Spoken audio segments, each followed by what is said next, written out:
Begin transmission. Hello, everybody. It's Chris, aka Starrapter, here on the Starrapter YouTube channel for our weekly Star Wars discussion in podcast form. This is Outer Rim Transmission, episode 180. We're in the midst of Skeleton Crew. We're basically smack dab in the middle of season 1. So, of course, you know, our main topic will be Skeleton Crew episode 4. Review for Can't Say I Don't Remember No Attin. So we're going to dive into that in detail. Milton, we'll definitely get your thoughts on last week's episode a little bit before we dive into the new episode, because you weren't here last week. But how you been, man? I'm good. Just been busy with a lot of family stuff with the holiday coming up. But overall, I've been good. You know, staying busy, doing what I got to do. I was able to watch last week's episode, so I do have an opinion on last week's episode, and obviously I actually watched the episode today, so that's very fresh in my mind. Great, because I'll be honest with you, I got a good grasp on most of the episode, but for some reason I should have done a rewatch. I'll be honest, I only watched the episode once, and you're gonna have to maybe take charge of some of the finer details of the episode. So I'm happy that you watched this today. How's it going, Ben? Good. I mean, just another week to hop on here, talk Star Wars. Been having a good time talking about a lot of Star Wars stuff with some of my relatives and stuff. So that's been a nice time, and so it's always fun just talking about these new Star Wars shows. And you know, for some of my relatives that I've been hanging out with lately, like they were like, "Oh, is that Skeleton Crew show good?" And I was like, "Oh yeah, definitely check it out." And you know, they have since, and you know, some of them have liked it. So it's cool seeing people get introduced to this show and start to enjoy it, like for being a new thing, because you know, the specific relatives I introduced it to, they weren't like, you know, they hadn't liked a lot of things lately, like with Acolyte and, shows like that, or Obi-Wan or Boba, etc. So it's just cool seeing people get excited about Star Wars again. And that's like my big thing that continues on with this show almost weekly is like, to me, it feels like a lot of this show really is just at worst neutral, but at best positive. Like it really feels like it's a solid baseline. Oh yeah, that's the thing, right? Is I haven't really heard somebody just talk complete crap about this show, and that makes me so happy, especially as we're in holiday season. We've been known to have, that Star Wars big movie event. You go over each other's places for Christmas Eve, New Year's, whatever, and mostly somebody will be talking about, hey, did you see that Star Wars movie this time of year? It's, hey, did you see Skeleton Crew? What is that Skeleton Crew thing? So, it's getting the buzz around everybody and whatnot. As far as our week in Star Wars, not anything really specific for me. It's more or less, hey, I went to the mall yesterday, which, yeah, it's better not to procrastinate if you can for Christmas presents, but I had to get a few things. So I stopped in some places like GameStop and some things for some other people on my list, and I actually seen some Acolyte figures in the wild. It was wild. I literally seen oh my goodness, I'm actually forgetting most of their names. It's pretty bad. Yord, I seen a figure of Yord, the Matrix lady. Oh gosh, I feel so bad for just having this memory lapse of these characters and even the actresses. But y'all know who I'm talking about. And the guy from Squid Game, that Jedi. Master Soul. Master Soul. So it was the three of them. Honestly, I probably would have picked up the Jekki if they had her, because she's just a cool looking alien regardless of what you think of the show. So I don't have a Thalassian or whatever the heck they're called, that species. I know it's not even that, but I'm just saying, I don't know, the mind's rusty today, apparently, getting into the first 5 minutes of this show, just not being able to recall things. It happens, guys. But that was cool. And then I was at my comic store and they had I'm sure you guys probably seen these. These are like the little micro machine, like ships and stuff that they sell now, which are really cool. I have quite a few of them myself. They had a ghost that was literally like probably a foot in diameter. Like this was a big box for that toy line. And I've actually seen my buddies that got the HasLab ghost vintage thing, the HasLab thing, and that box looks huge. I don't know if you guys seen like on social media, but that thing has got to be bigger than my Millennium Falcon that I had as a kid for sure. So that was my week. It's just like some thoughts on current Star Wars collectibles, namely from Hasbro. Nice. Yeah, I mean, it's always great, like getting like checking out those collectibles, seeing what's out there and everything. That's like an essential part of Star Wars for me. I feel like, it really builds up the fandom. I mean, that kind of like transitions a little bit to my week in Star Wars because it's actually sitting out in the living room, so I can't get it at the moment. But so when my nieces were just digging around through totes and stuff, they found a little metal Micro Machines Jawa sandcrawler. And, this is from like 1996 from that old toy line.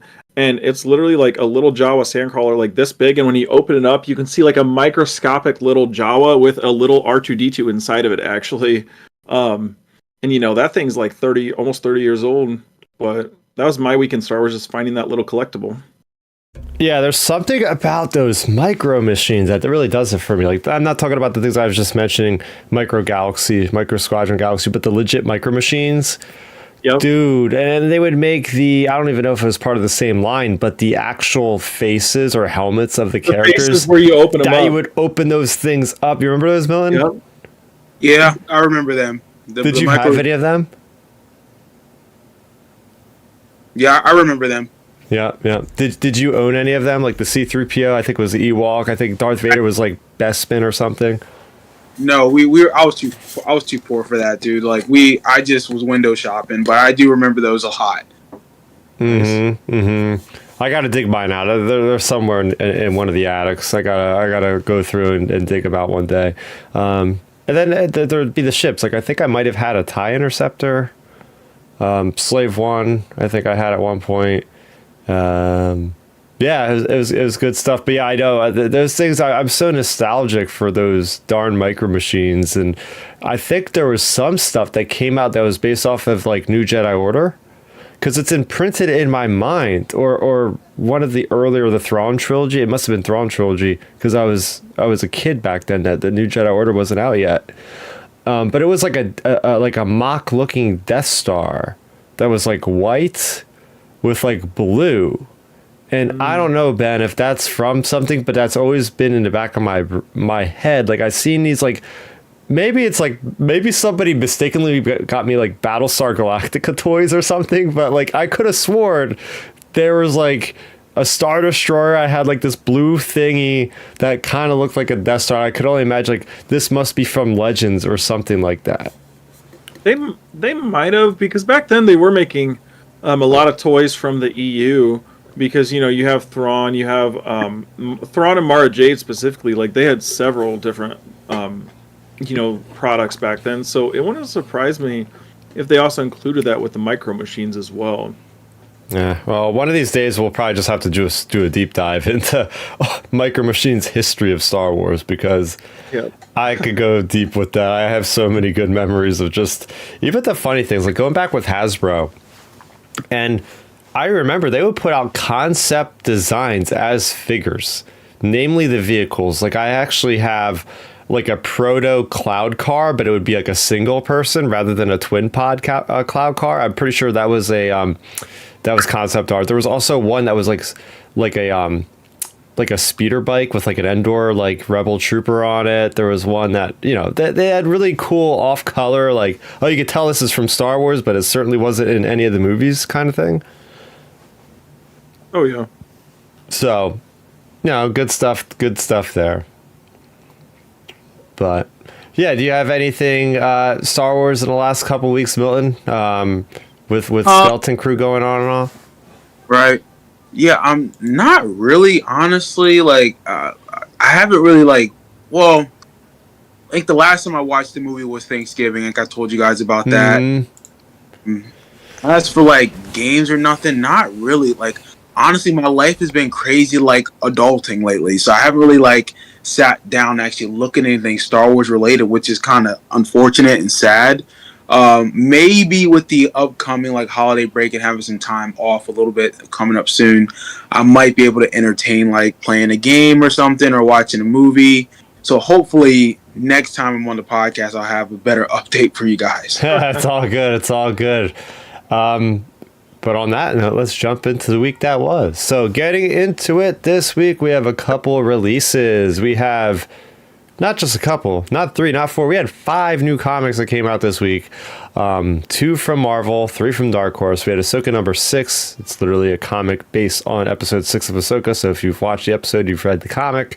Simply put, Ewoks number 3 continues to be a fun jaunt through the Endorian forest, including so much good lore pulled from legends from past. We also have Dispatches from the Occlusion Zone number 3. We have The High Republic Adventures issue number 13, and we have a one shot that's called The Wedding Spectacular. Yeah, there's some very interesting stuff that happens in the High Republic, I will say that. So all of those are on the channel right now. You can check out my quick fire reviews, very short and sweet on each one of those issues, plus our longer kind of discussion over on the Star Wars Underworld YouTube channel. Me and Matthew took to the stage on the interweb, so to speak, to talk about each of those in detail, plus other thoughts and other things as well. So that being said, there you go. You can watch all of that with our channel here, youtube.com/Starrapter. And you can listen to our podcast every week through Spotify or through any of your favorite podcast streaming apps. Just search Outer Rim Transmission. So as it is the middle of a Star Wars season, we kind of just keep it to the actual episodes that week, and we catch up on news, but there really hasn't been much news other than Rada the Hutt is apparently going to be in Star Wars. So I don't know if anybody wants to say anything about that, because I forgot to mention that last week. Or he's going to be back in Star Wars. Apparently the guy from The Bear, one of the characters from The Bear, is going to be playing Rada the Hutt. Like, what the heck is happening? Yeah, that's such an interesting story because, like you said, apparently he's in Mando and Grogu, and you get a big time actor like that guy's. I haven't seen The Bear, but I know he's acclaimed as a big time actor for that show and stuff. So you get a big time actor playing Rada, and just some of the things we've heard, like Jeff. This is coming from Jeff Snyder. He's been solid, very solid over the years reporting this stuff. So I'd say he's pretty accurate on this. And then even Bespin Bulletin corroborated it, and he said he's heard that, and he heard Rada as more of a prominent type character, not just like a cameo. So it's interesting because at first, when you hear the Rada news, it's kind of like almost like a knee jerk, like, holy smokes, what? Mm-hmm. But then if you start to think about it, it's like, oh man, it can make sense. Like when I was talking to my one friend Alex, who's always tuning in, he was like, oh, think about it this way. It makes sense because Rada could be coming potentially to interact with Boba, because of the whole Hutt thing and all this stuff. Like what if Rada was waiting in the wings to try to take Jabba's empire or something, and maybe that's how Mando gets into the whole thing and gets Boba back on board, maybe to help out with the rebels and stuff. So maybe we get more of that sort of thing, like a Mando Boba thing for that movie potentially, because I don't know where else Rada would appear. It would have to be something with the Hutt, the Hutt Empire. At least you would think. Oh my goodness, this is great because we've seen so much of that with the Book of Boba, right? We talk about the mob mentality. We talk about these twins Hutts that were like, we're gonna check in on you, Boba. We're gonna see what's going on or whatever, and we're gonna go back to our place on Nal Hutta and just chill. But then, we were talking about this in the lead up to Book of Boba Fett, what's Rada the Hutt doing? Jabba has a son. You think that maybe he would want that, but Bib Fortuna has been sitting on the throne for 5 years, so what the heck? I mean, this kid, maybe he is, he just doesn't want to be part of that lineage, that legacy of Jabba. He wants to be rebellious and do his own thing, make his own way in the galaxy that doesn't include the usual with Hutts being embroiled in crime and corruption and everything else. So I'm very curious because for me, if you talk about Rada the Hutt, I would hope, beyond hope, that puts Tamora Morrison back in for at least a cameo, because it's okay. So, there's got to be a reference to Boba Fett as oh yeah, he's sitting on your father's throne or something to that degree. Yep. At least get a mention of Boba, maybe what he's doing, because I really want to know what that side of thing is doing. But I mean, there's so much at play in this movie whether it be the Remnant Empire, Rot of the Hutt is going to be a big close tie to the criminal faction of the underworld. So, this is supposed to be season 4 of The Mandalorian. It's going to be probably a 2-hour movie, so it seems like there could be a lot of different moving parts and different entities that represent different archetypes of Star Wars all in this one movie. So it's very funny to see like this more serious actor playing Rot of the Hutt. So like, I can't imagine that they're going to hire this guy to speak Huttese. Like, they could just get, any of the famed different actors that have been doing it for a while. So you're going to, I guess we're going to get another Hutt that speaks basic besides Zero the Hutt for this one. Yeah. Well, that's where I was going to ask Milton. So Milton, what do you think about all this? Because one interesting little descriptor, like Bespin had heard, was Rada was, quote, what he heard from a source was, quote, buff looking. So it makes you wonder, like, are we going to see our first Hutt who's not just like this big slobby slug thing? And I was like, man, I wonder what Milton thinks of that. Maybe a Hutt that's hitting the gym a little bit. Well, I mean, so to go back to the actor that's playing him, so that actor, he's the lead in that show, The Bear, and I've seen him in a whole bunch of other stuff. Like, he's a very good actor. He was also in Shameless. He played the older brother in Shameless. Oh, okay. Lit. And he's a fit looking guy. So I can see them using some type of mocap to try to deliver some of his physical presence, and maybe that's where you get the physical nature of like a different type of Hutt. Because I mean, who says all Hutts are fat or all? You know what I'm saying? Like, yeah, I know the majority of them probably are like chunky, walruses, but I'm sure there's distinct levels of like how they look too. So it'd be interesting to see if we get that take on it, that he's more of like a more sophisticated type Hutt, where he's probably a little bit different. Maybe he comes from like a different brand of Hutts. I don't know. But yeah, so it's definitely interesting. Oh yeah, well we cannot forget from the 2015 Marvel run of Star Wars ongoing, we got the good old introduction of the Ripped Hutt himself. Gracchus the Hutt faced off against Luke Skywalker on Nar Shaddaa. So that's been in canon. Like, there are ripped Hutts out there, swole and everything else.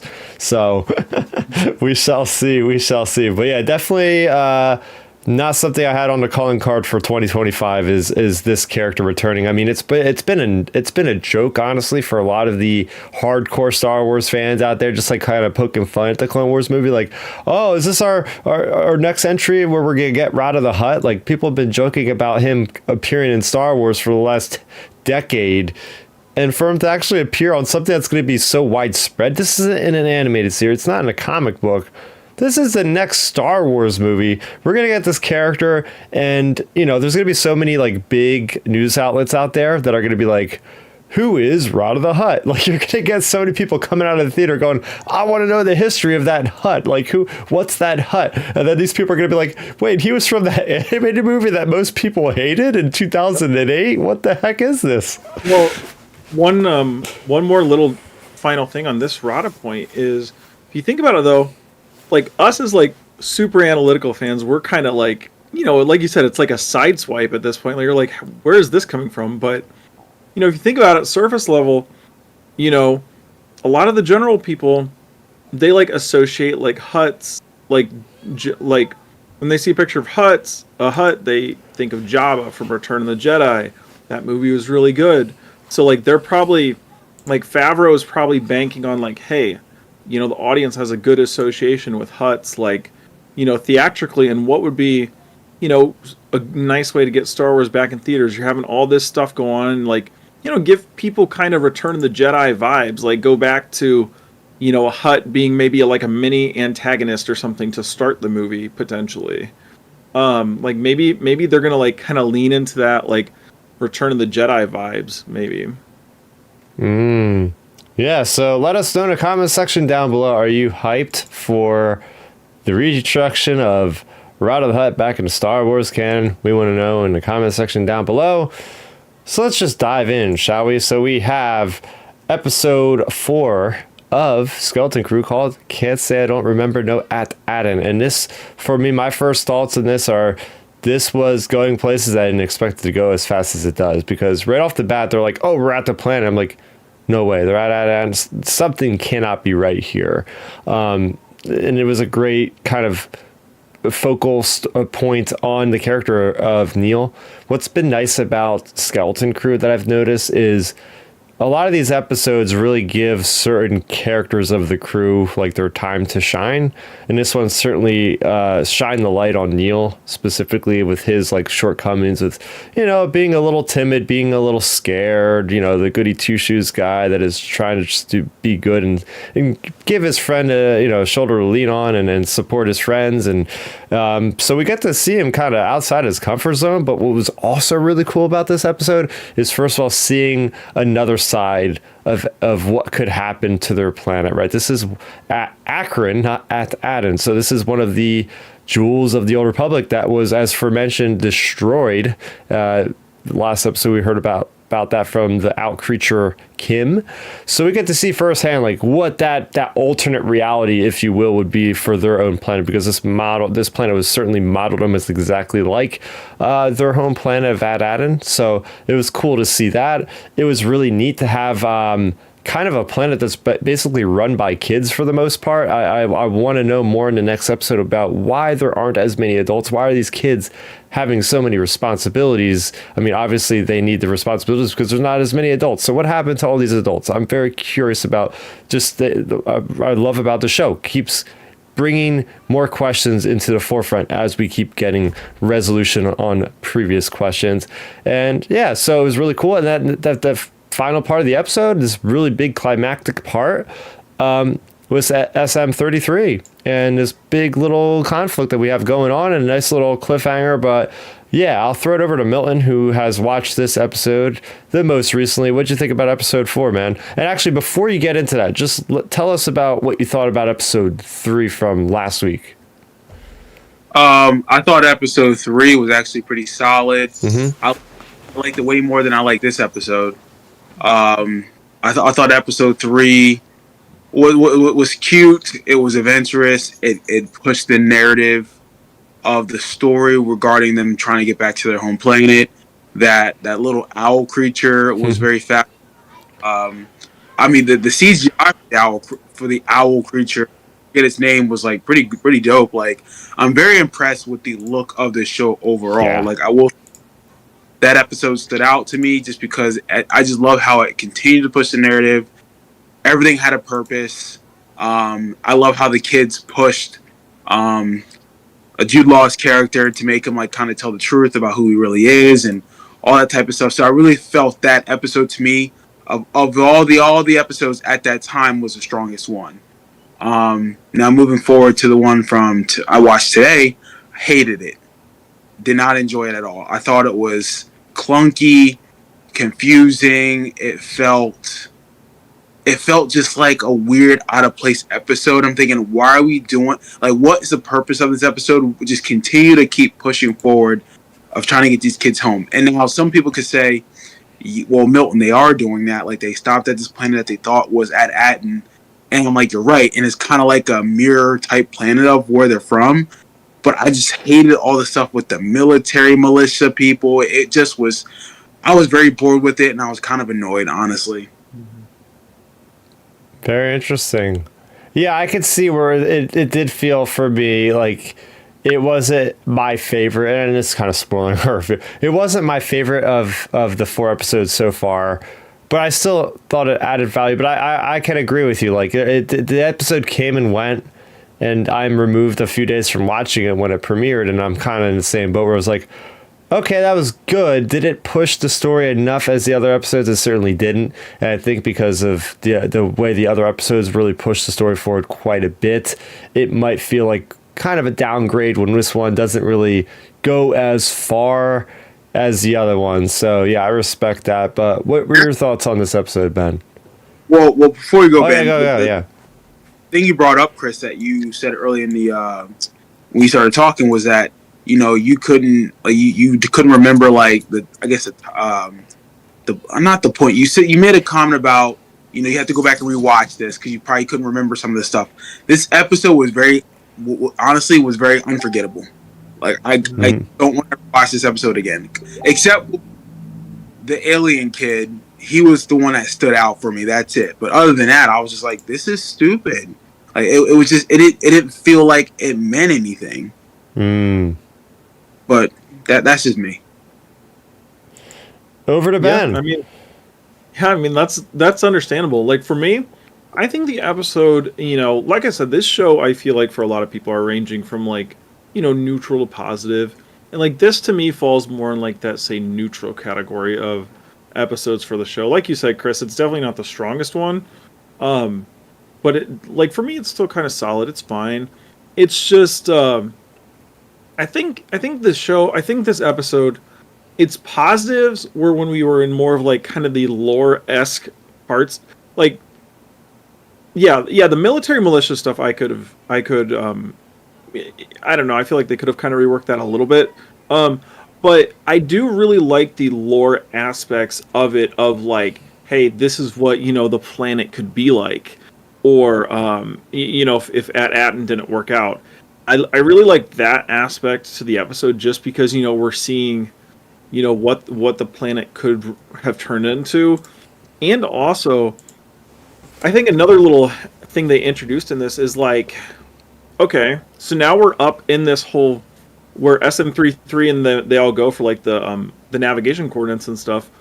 Like it makes you wonder who's actually the supervisor watching over everything on Attin to begin with. Like to me, this episode, like I said, if you don't include the military stuff, this episode more was kind of giving us an insight about Attin without directly being on that planet. Exactly. Yep. So I think that's where the episode worked for me. It was more just like getting a kind of like look behind the curtain Wizard of Oz thing, seeing the person behind the curtain. Like I think that's more of kind of what this episode was for me, where it was just like letting us see that behind the scenes look at it versus, like I said, a lot of the other stuff, some of the militia stuff, like it was kind of neutral to a wash for me. But I really do think like the lore side of things for this episode, those were clearly the strongest points. Yeah. So no, I agree. Like you guys both bring up good points, both sides. For me, like the kid soldier stuff really works out for me as far as like appreciating it, because I've been reading about this sort of thing in Star Wars over the last 5 years with the High Republic. I already mentioned the comics earlier today with the High Republic Adventures. That's an all-age comic from Dark Horse that generally has kids from the age of like 12 up to like maybe 17 or so. And a lot of times they are, involved with the Nile, which are these deadly pirates, space pirates that are trying to kill them and all. So there's always like kids having to go to the last resort of violence themselves to survive. So for me, it's like, oh, cool. Like we're getting to see that on the big screen for a change, not just in a comic book. And in a galaxy where there are so many planets, there's so many things that could go wrong. It's nice to actually see that. What are they? I don't know if this is the best comparison because I've never seen it. Is this like supposed to be like Children of the Corn or something? Maybe I'm getting that reference. That's more of a horror movie, but there's got to be a representation, at least in some point of like popular fiction, of like kids that have to survive like this. I just can't reach it from the back of my mind at this moment. Besides the usual things with that this is represented with Goonies and E.T. and all that kind of thing. Like, isn't there something like that out there? Yeah, I would say examples would be the Lost Boys from Peter Pan, or Lord of the Flies. Lord of the Flies, that's the one I couldn't pull out of my head. Thank you very much, Melon. So it gave me those vibes of like, okay, these kids have to do it, and they have to get along. When there's nobody else that could pick up the torch and run with it, the survival instincts kick in, and this is what happens. And it's really a great juxtaposition for those kids, for the Skeleton Crew kids, to see these kids struggling, to see these kids dirty and muddy and having to do what they got to do because they are completely sheltered, completely pampered. And we're knowing this from episode 1 when they're seeing the stars and they're like, oh, what are those? Like, they are so oblivious to the realities of what most people have to deal with because they come from such a perfect society in a sense. That I think this episode really worked well for me because it just allowed us to see like a different lens for these kids going, oh, we're looking through the kids' eyes like, oh, this stuff is real. Like this is do or die out here. And we got to get to find when they get back to their planet, right? When they get back to Attin, this episode is going to play a huge factor because now they have outside intelligence of like what could have happened to their own planet. So now they're going to be vehemently, against everything and trying to find, as Ben said, who this mysterious administrator is that keeps getting referenced in every single episode. I have a theory for who that might be. But yeah, those are my thoughts on like the kid aspect of the show. I thought that was kind of cool. Yeah, I get it. I mean, it's definitely interesting just to see like them do like a little society thing like that. And like you said, it's just it's. I feel like part of it too is just like the necessity of the story because like you have like little you have kids as the main characters, so it's like you gotta kind of reflect it because like it's hard to always put kids against adults in these type of story situations. So like I get it, and I really did like the aspects of the show with just like the kids' interactions with SM33. Like once they started like discovering what was all going on with him and everything, and like just the way that unfolded. Like I think, like I said, I think a lot of the stuff really, really worked in this episode. Like outside of say the military stuff for me, like I really liked like the kids' interactions with SM33, and that whole aspect of it. I think that continues to be one of the strongest points of the show is SM33 in general. Oh yeah, what do you think of the robot so far, the droid, Milton? He's necessary for what they're trying to do. I think there's something about that robot that I think they're still holding back from us. Yep. I like that. Was it Fran or what's her name? The lead, Fern. Fern.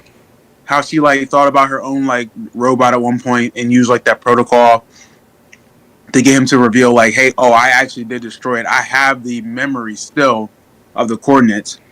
So like it was cool to see like that he has a dark side, but there's still secrets that he's withholding. And I'm just curious to see how they're going to play that out. Oh yeah. So I think he's a pretty good comedic relief from a certain degree for the character. Especially just dealing with the things I feel like the other couple episodes he was pretty funny with the different retorts he had with the kids and all, but he is a central figure of them, and seeing that they're dealing with him kind of trying to kill them at the end because they kind of got into the wrong part of his program where he becomes really violent and he has to get his memory shut off. I thought that was interesting. I mean, is there any chance you think that we could maybe, Ben, that they could, have to destroy this droid before the end of it? I don't know. I feel like he's going to probably be around. They'll do some probable memory wipe or memory something or another with him just to make him, like do a reset. Like, 'cause, we've seen it with other droids like 3PO and other characters in Star Wars. So like it's possible. So I'm interested to see where they go with it because of that. Because the thing is, we've talked about it. For weeks it seemed like it was just so weird. Like his response, like however he would respond to whenever they'd ask him about Attin, it just seemed like it was like a stock response to a question. Like you'd ask an AI and they would automatically give you that question back no matter what. Like it seemed like it was getting triggered by their questions. So it was like, what is he hiding? And then, you find out he's hiding all this stuff. So it's just like, maybe they like, I don't know. Maybe who knows? Maybe we're going to get into a whole thing of like them resetting him and them needing another part. And it's going to be like kind of like a 3PO R2D2 map and Rise of Skywalker type thing where you need a certain part to like do this and that. And I don't know, like maybe we get into that sort of a thing where he needs like a memory circuit, or I don't know. Yeah, and jumping off of that point, yeah, memory circuit, like they could easily repair him and redo all that. We've seen that in Star Wars before. I like this moment for this big character moment for the good old character of Neil, where he has the courage to kind of put himself on the line. Like he gets that moment where he just stands up and gets the attention of the droid. Like he normally wouldn't have done that in episode 1. You know, he'd be running and cowering in fear, and he sees his friends in danger, and he decides to just put his life on the line. And that's interesting. He goes into some kind of like, he passes out essentially, I guess, in whatever the species is called. We still don't know what their species is, the Ortolan near species of whatever he is. But yeah, that again, going back to like the whole premise of the episode, besides like the analysis of the kids versus their own lives and what they take from this whole experience with a whole nother dimension. It's like the Twilight Zone in a sense for me, where it's like, oh, it's similar to us, but completely different. What is going on? But then is him, and even before in the episode, he gets kissed on the cheek by this girl, and it's it's like this little love story kind of thing at the end, which is kind of fun. I enjoyed that too. Well, yeah, that was nice. Also, the thing too, you're talking about being like kind of like the Twilight Zone.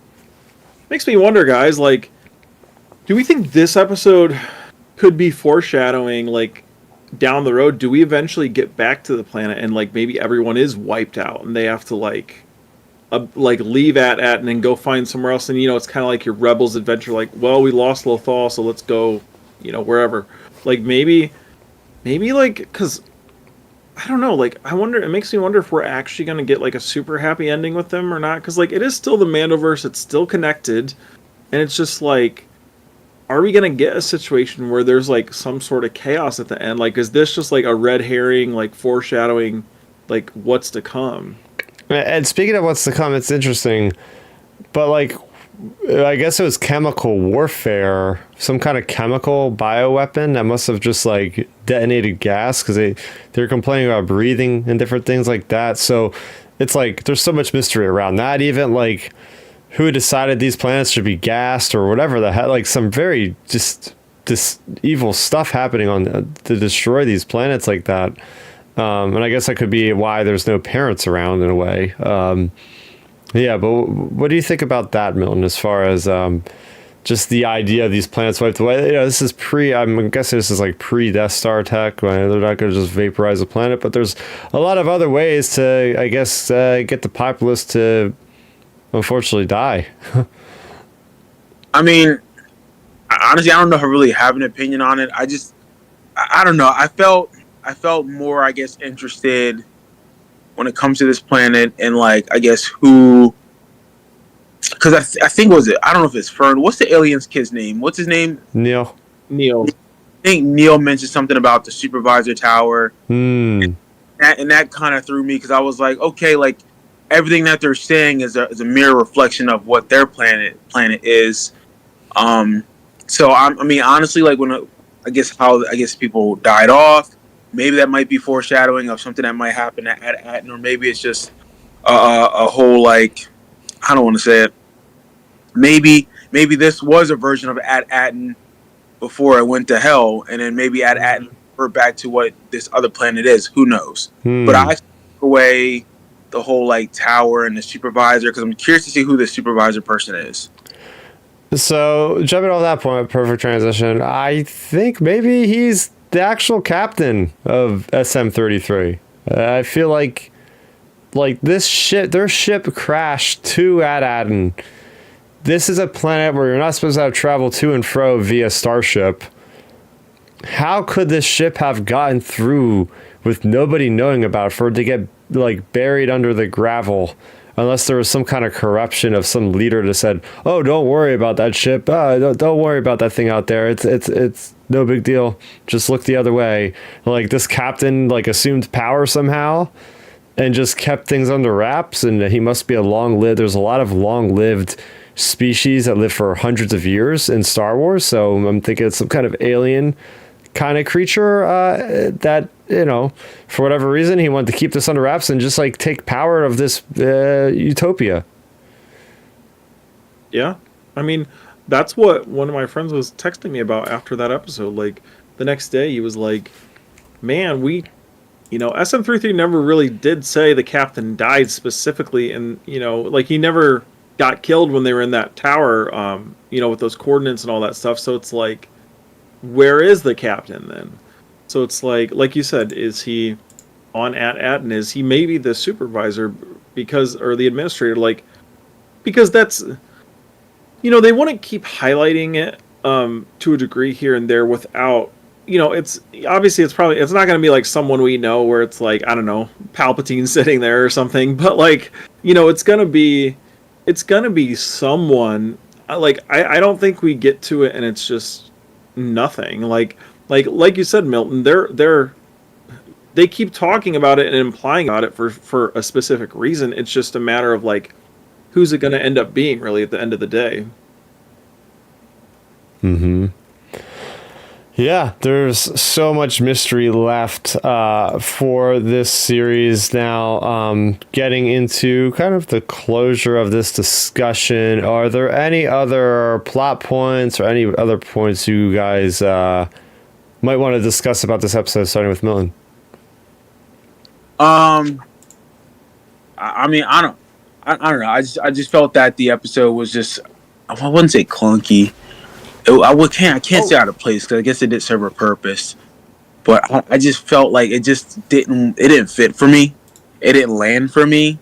However, I do see there are some things in here that I can probably see later down the road coming through fruition. Like I think whenever, not Fern, Neil talked to was it Hannah?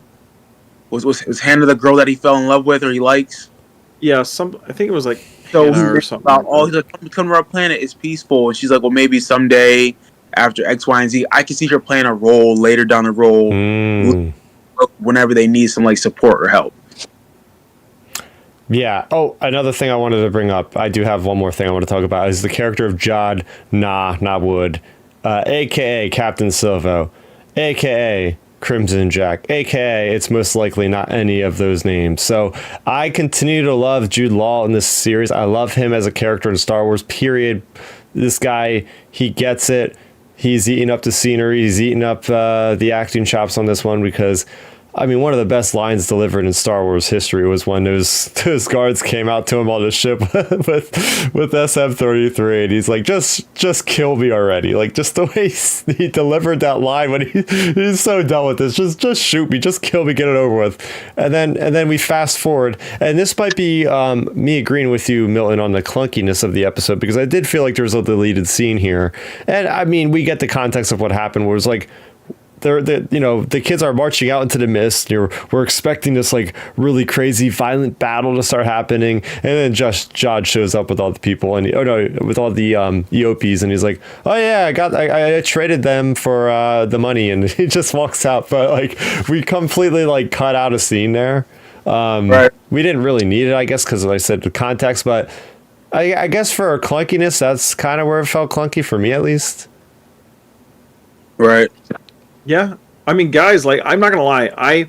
When we got to that scene and it cut to Jude Law and them, I double checked the remote just to make sure I didn't hit fast forward. Like, I swear, I literally thought I skipped something. You know what I mean? Because, like you said, Chris, it feels like there was like a deleted scene there or something because it's just so kind of like abrupt almost. And to me, like, I think if you wanted to have that kind of like, because they tried to do the Star Wars comedy, like that would be like. It falls kind of in like the Star Wars comedy category of like, the funny, like ironic things or whatever.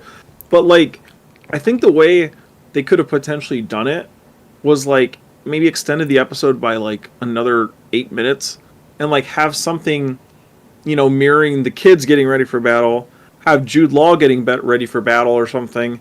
And then like, we as an audience know what, they're getting ready for each other basically. But like, and then we would kind of get the ha-ha chuckles out of it, knowing what's happening, just building up to it, and then you get that moment versus it just being like, boom, sprung on you.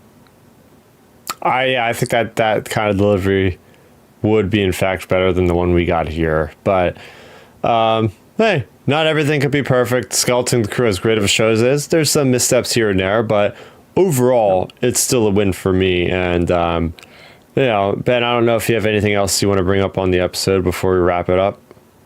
I do want to say I really do, even though it's just a light bit of music. I really do like the little, just the like the little intro chime stuff for Skeleton Crew. I think that's a good little piece. I do like that a lot, the music there. But yeah, overall, I think the episode was fine. It was solid. Like I mentioned, this show continues to fall in the neutral to positive scale for me, which I think that's the most important thing. Like, that this show just continues to fall in like kind of that neutral to positive range for a lot of people. And that's what it seems like on social media when you scroll through, like, even folks that are more like super critical of Star Wars, it just feels like it's kind of neutral at best, which is nice to see, because like this is the type of thing Star Wars needs. Like, Star Wars needs just a solid, I said it when the show kicked off. If this could just be like a solid B, like on a grading scale, Star Wars would count that as a win. Like, they need a solid B. Just give us something like that. And this show feels like it's trending in that direction. So for me, with all that in mind, like, this episode, I think it was just another solid episode. It wasn't better than last week. Last week I gave it an 8.5. So I'll have to say this week's episode, it's just a solid 8. Just solid. Yeah. As far as my thoughts on this episode, our discussion hasn't really changed my mind on what the number score I was going to give it. We all had great banter back and forth about these. I really enjoyed the discussion, as I always do. And yeah, I'll just continue to say, Neil was a great standout character in this episode. Nana Wood, Jude Law continues to be great in the Star Wars universe as a good old scoundrel that we still don't know what his deal is exactly. The whole duplicity or juxtaposition of the kids versus the kids on Akron is a pretty cool kind of investigation on different lifestyles. So I also give it an 8 out of 10, right? This is not, I've been giving everything an 8.5 around so far on average, so it's a little bit below the curve, but it certainly doesn't make it a bad episode by any means. It's still very enjoyable and entertaining. Over to you, Milton. Like I mentioned earlier today, this wasn't an episode that I really enjoyed. I really thought it wasn't that great, in my opinion. Now, people might think, "Oh, he's being ultra negative." That's not what I'm saying. I connect with it. I felt it was out of place. I felt it kind of put the story on pause. You guys who know me, I'm very much about if it's a limited series like this, you cannot waste episodes. You got to keep it moving. Obviously, put your little Easter eggs in there and add some narrative or some exposition, but not like this. I just felt it was just off. But this is probably the worst episode, in my opinion, thus far. That can always change, but right now I just give it like, what was it, out of 10? Are we basing it out of? Yeah. I'd say a 4 out of 10. And the only reason why I get that a 4 is because Neil saved it. Like, his overall development in this episode actually was a highlight for me. Mm-hmm. Mm-hmm. Oh yeah, I've liked his arc overall as a character so far. He's probably my favorite character of the show. How's Wim? Because I know the first episode or two you didn't really like the character of Wim much. Has he improved in the last 2 episodes for you? No, he's still. Oh, I can't. There's certain words I can't podcast. He's soft, but Neil, though, even though he's like the cowardly lion, I like that because he is growing a heart. He is getting that courage, and he's starting to he's stepping out of his comfort zone, and I think that's going to be a huge payoff as the show goes on. He has the most heart out of all the characters because he's so relatable. He's pretty much us if we were in that situation. For sure. Oh, yep. And another thing I want to mention is the character of Fern having that moment where like she's actually crying. Yeah. There's this vulnerability about this character, which I really appreciate. Like, that turns the corner on my mind, on my thinking of the character of Fern, who up until this episode I was like, she's just stereotypical like wannabe leader. Like, it's just acting tough, and then it's like, oh, you actually see the exterior breakdown of her, like literally like lost and like just powerless and like wait a minute, like. So I really did enjoy that moment of, seeing that vulnerability is a huge point for kids. Like, it's not all fun and games. Like, when it comes out of, like, kids are missing their families at this point. Right. Yeah, so we would love to hear what you guys think in the comments section down below, or if you're listening to this episode after the fact, send us a tweet on X, on Twitter, all that good stuff. There's no easy way for me to transition. I know, although Ben seems to think he has a good way. I know we talk about Star Wars, but there's another big thing I want to talk about, and that's a Superman trailer. I know DC talk, everybody. Yep. DC talk. I know me and Milton chatted about Creature Commanders a couple weeks ago real quick. Milton, I'm not sure if you watched the Superman trailer. Have you seen it yet? Yeah, I've seen it. All right, well, what are your thoughts? What are your thoughts? I mean, it looks fine. I mean, I'm not going to jock on it and jump on it quick and be like, oh, it's the best thing ever. I mean, I think we understand what James Gunn is all about. I really love his Guardians movies. I think James Gunn is a hell of a creator and a great director. I'm curious to see what the movie's going to look like in, 6-7 months when it comes out in July. Mm-hmm. Maybe I'm hoping to get maybe another trailer, which we probably will, to give us story. But from what I've seen, it visually looks great. I mean, the action looks like it's going to be legit. As for Superman himself, I mean, he's okay. I mean, he looks fine. Like, I'm not impressed with the suit, but I mean, honestly, I'm not really thinking he looks much like Superman to me. But I don't know. Maybe that was the first trailer we got. I have to see more, and maybe I'll fall in love with it. But I'm not. Like, it's not trash. Like, I've seen people online be like, oh, I'm boycotting this because I'm a DC EU guy. I'm a Zack Snyder guy. I'm like, stop with that. I'm like it's Superman. Like, he's going to be great. It's just, how will they make him relatable? How are they going to make him stand out from the previous iteration of him? Like, just let it go, people. Like, Zack Snyder stuff is done. As much as I love his stuff, we got to move on. So, yeah, Ben. Yeah, I'm definitely.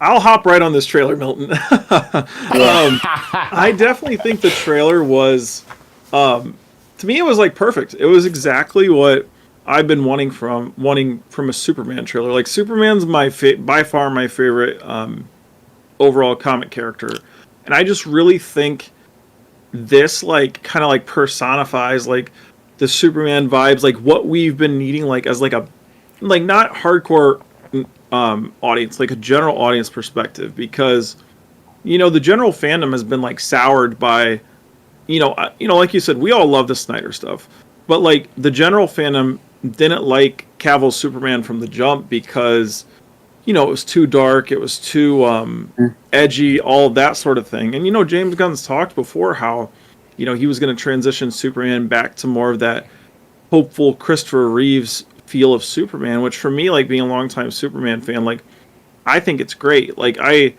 love that they're leaning back into that, just because like the character, the symbol is hope, and like it's kind of like bringing hope back to the character. Mm-hmm.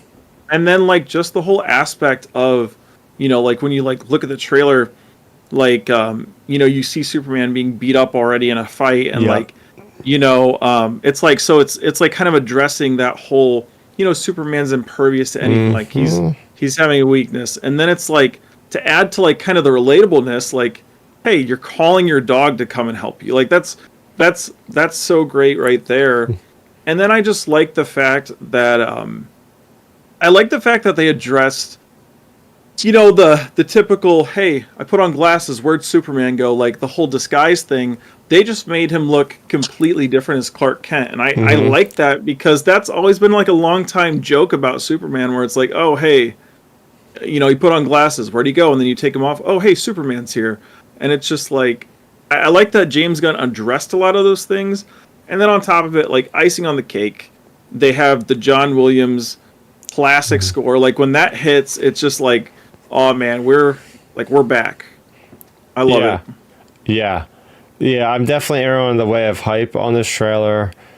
For me, it kind of brought me that vibe back to November of 2014. I think it was 2014. It had to have been the Force Awakens teaser trailer, right around that Thanksgiving before the movie came out, where it was very much like this. It's a teaser trailer. There's barely any. I don't think there was like one thing of dialogue from Snoke.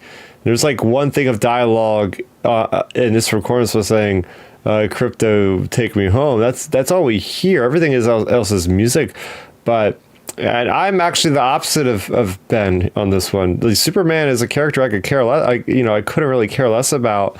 I'm much more of a Batman fan than that, and much more of a Flash fan. Like Superman would rank lower on my. Heck, I might even like Green Lantern more than Superman in a way. I'm a Green Arrow guy.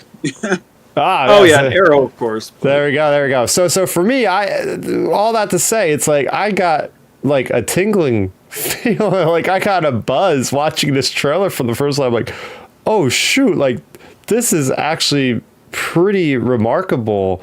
The amount of gravitas they're adding in the James Gunn, curating this trailer for all those things they're hitting home. Exactly, you said, Ben. Like these critiques people have had. Superman vulnerable, Superman like buildings getting destroyed, and like him being responsible with people like throwing trash at his head and stuff like that. Like this is not the typical like, oh, I'm gonna just do what the heck I want and get away with it. Like there's drama involved here. But yeah, when it comes to that, but there's this underlying sense of hope, and there's this great color palette, which I really dug the Zack Snyder universe. I liked Henry Cavill as Superman, Ben Affleck as Batman, and everybody else with who they played it on. I watched every DC movie in the theater, like the opening weekend. These things would come out. I'm very much a fan of the previous iteration of the universe. But I am also really excited to be into a new universe, which is a lot more like, I guess you would say, comic book accurate in a sense, where it's like, this is the cheery Superman, or at least it will be, like, according to James Gunn. And it already looks that way from like the kind of coloration of the shots, with Metropolis being much brighter, like him saving a kid in that slow motion shot when he does like the 180, grabs the girl and he flies out. There's a kid raising a flag for Superman. Like, oh my gosh, man, that gave me the feels. And like I said, I don't even really like care that much about this character, but the way that it's presented in this short little teaser trailer definitely has the stuff to make me go, oh, that's interesting. And that's all said, and that's all besides with like all the cool like different characters showing up, whether it be Hawk Girl or whether it be this different version of Green Lantern that a lot of us don't expect to see over Hal Jordan or Jon Stewart. We got this Grant, what is his name? Something Gardner. Guy Gardner. Like, come on here. And then Lex Luthor looks freaking awesome. Nicholas Hoult as Lex Luthor looks great. Did you guys notice? So the quick shot of Lex Luthor, he's not just like being menacing. If you look at it quick, you see Superman fly by the window, like he sees him in the sky. Mm-hmm. So it's like, it's just cool. Like they're building out these characters. I do like that Superman's already established in this, where it's not just like day one on the job Superman kind of like I love Man of Steel. Man of Steel is one of my favorite comic book movies ever. Top 10 probably for me, just personally. But like, that's the thing. Like we're doing all these like intros and like kind of day one on the job things. Like at least at this point, Superman's established, and I really appreciate that. Yeah, and I also like all the personal stuff, like the stuff with Father Kent there on the farm. Embracing Kal-El, and that was really cool seeing, those guys, seeing Lois Lane and him hooking up, just seeing them in the Daily, gosh, I don't want to screw this up, the Daily Planet, because in my review I said Daily Bugle for some reason. I was like, oh crap, Planet. I'm gonna anger some DC fans out there. But and I will, I'm not as knowledgeable about the DC universe as Star Wars. Let's put it simply behind me. Look behind me, and you'll get an answer for that. But I just wanted to get some thoughts around the room. I'm excited.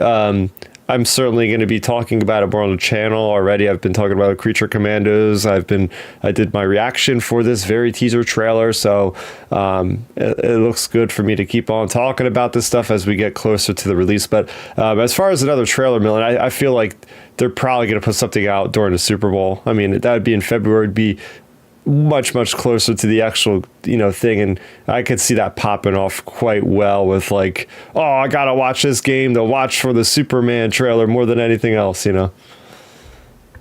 Yeah, I mean, look, like I said, I'm just ready for it just to eventually come out.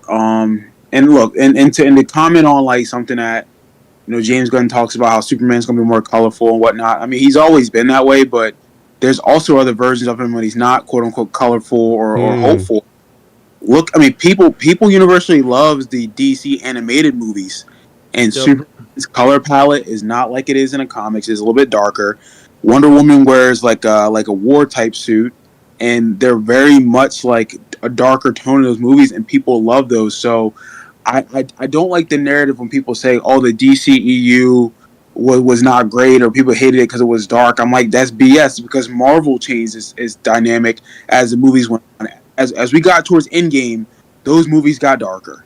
You know what I'm saying? Well, I think it's just more kind of like on the lines, Milton, of like not like us people, like us more hardcore people.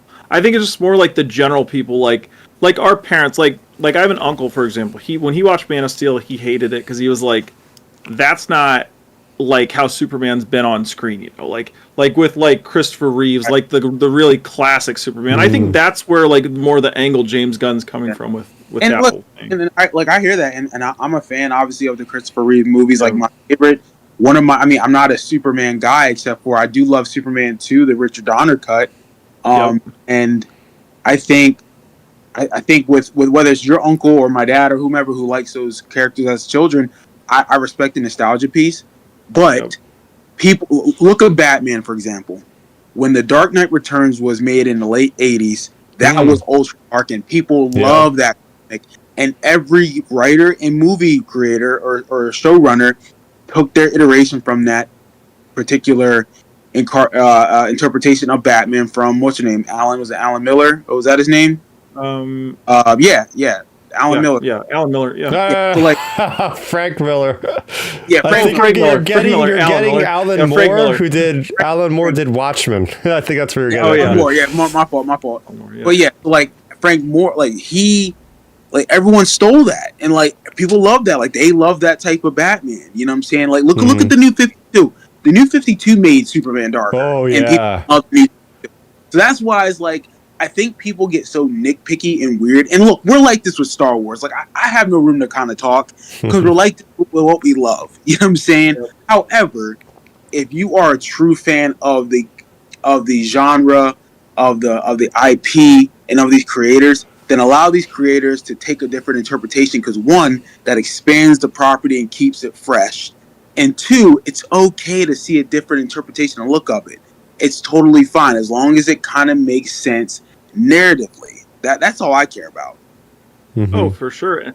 I think the best part too, like, even just like without this movie, I think one movie you're going to be really hyped for, Milton, when it comes out is the Supergirl movie, because Supergirl Woman of Tomorrow, they're like James Gunn said, they're basically straight up adapting that comic for the most part. Like, so, and that story is more of a darker storyline with Supergirl, where she's like getting beat up a lot, and like, it's definitely more on the darker side of things for that character. So it's like, it's cool that James Gunn, like, they're not going to just, only stick to just say like the cheery, more hopeful stuff. Oh, like, yeah. They have like darker things in the pipeline. Like I said, the Supergirl Woman of Tomorrow, that comic is like because it's only from 2022, and it's universally like considered one of the best, superhero comics for DC ever. And, it has a lot of darker stuff in it. So it's like, it's cool that they're going to have a whole spectrum of things versus just kind of like coming out and only being super positive. Yeah. Right. And Milton, did you watch the latest episode of Creature Commandos that came out this week? I did. And that's exactly my answer to what Ben just said. I mean, that show gets freaking dark and it goes places. Dude, so, listen, I'm sorry I just dropped an F-bomb, but it's great. And just like the Harley Quinn animation show, dude, awesome. You know what I'm saying? Like that was dark and it's funny and it's like, oh, I love this. But Creature Command, that's probably one of my favorite shows right now on TV. Heck yeah, man! I can't wait. Week to week. But there you go. There's our DC talk. I'm sure we'll talk more about that in the next couple of weeks and whatnot. But yeah, that's going to do it for this week. And what do you guys plan on doing for Christmas coming up here, Milton? I'm doing a Christmas at my sister's tomorrow, or doing a dinner. Christmas Eve, I plan on stopping by, see some friends. Christmas, we're doing a couple dinners with my family. And then I think for New Year's, I might be traveling a little bit on the New Year's weekend, so I may not be here next weekend. Just depends on what we decide to do. Mm-hmm. But I just know, like I said, we're just doing some Christmas dinners and celebrations. We did one today, actually, this afternoon at 1:00. So we did that at my grandparents. So we're just going to be just around and about. Oh, that's nice being able to go to different places and whatnot. Yeah, I'm going to be going to my sister's on Christmas Eve, going up to New York on Christmas Day, and then, yeah, a lot of fun to be had there. And what about you, Ben? Yeah, I mean, it's pretty much just the normal basic Christmas stuff. Just Christmas Eve, Christmas Day, your normal American Christmas holiday. There we go. There we go. So if you want to go ahead and plug your socials over there, Milton.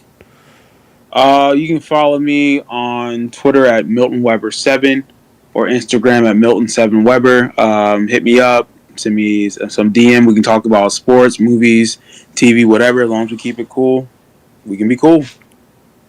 There you go. Short and sweet, but right to the point. There you go. Don't cause any toxicity.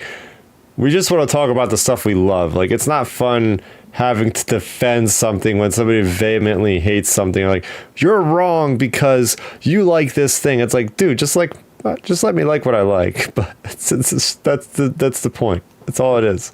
Ben, what about you? Yeah, you can find me on Twitter and Instagram at RealBenMaynard. I'm always on there talking fitness, football, Star Wars, and now more DC stuff as well. Yeah, it's crazy. The tables have turned. I feel it in the air.